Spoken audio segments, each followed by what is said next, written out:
উপদেষ্টা আসিফ মাহমুদ ও মাহফুজ আলমকে অন্তর্বর্তীকালীন সরকারের সকল দায়িত্ব থেকে পদত্যাগের আহ্বান জানিয়েছেন বিএনপি নেতা ইঞ্জিনিয়ার ইশরাক হোসেন।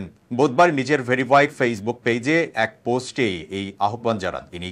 গণতান্ত্রিক ভাষায় রাজনৈতিক শিষ্টাচার মেনে যৌক্তিক কারণে উপদেষ্টা আসিফ মাহমুদ ও উপদেষ্টা মাহফুজ আলমকে অন্তর্বর্তীকালীন সরকারের সকল দায়িত্ব থেকে পদত্যাগের আহ্বান জানান ইশরাক হোসেন।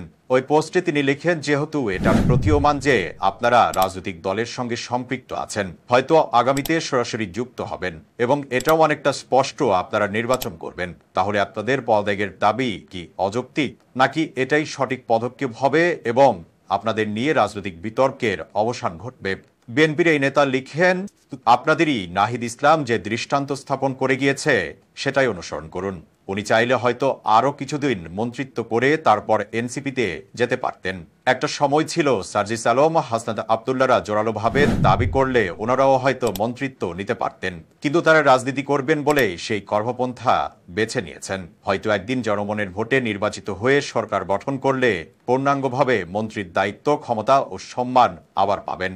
পোস্টের শেষ অংশে তিনি আরো লিখেন, বন্দোবস্ত তো আগেরটাই অনুসরণ হচ্ছে, আরো পাকাপোক্ত করা হচ্ছে বললেও ভুল হবে না। আপনাদের পদত্যাগের দাবি থেকে সরার কোনো সুযোগ নেই, আপনারাই বা কেন থাকতে যাচ্ছেন? এতক্ষণ তাজা খবরের সাথে থাকার জন্য ধন্যবাদ। ফেসবুকে আমাদের পেজটি ফলো করে আমাদের সাথেই থাকুন। আর আপনি যদি ইউটিউব থেকে দেখে থাকেন, তাজা খবরের চ্যানেলটি সাবস্ক্রাইব করার অনুরোধ রইল। আর আপনি কোথা থেকে দেখছেন আমাদের ভিডিও সেটি কমেন্টে জানাতে ভুলবেন না।